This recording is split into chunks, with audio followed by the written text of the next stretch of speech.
chant de l'oiseau s'acheva, en même temps que le moine recouvrait ses forces.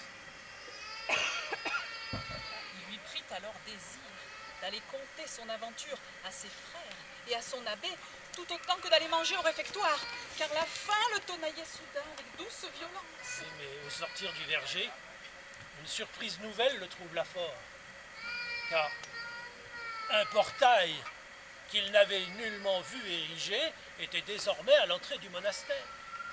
Plus encore, il pensa avoir perdu l'entendement en ne reconnaissant aucun des frères réunis à l'église pour un office. Et bien plus encore quand ils lui demandèrent qui il était et ce qu'il cherchait.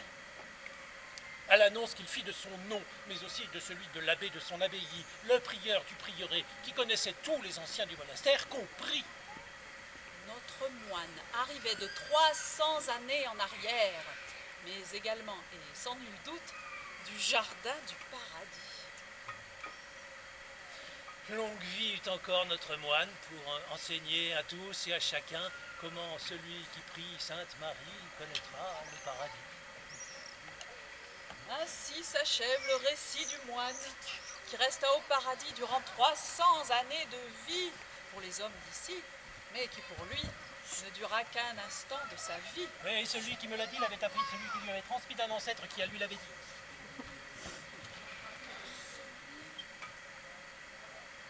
Et celui qui me l'a dit l'avait appris de celui qui lui avait transmis d'un ancêtre qui à lui l'avait dit. Et celui qui me l'a dit l'avait appris de celui qui lui avait transmis d'un ancêtre qui à lui l'avait dit. Maintenant que le connaissez, c'est à votre tour de le conter à tous ceux qui sauront l'écouter.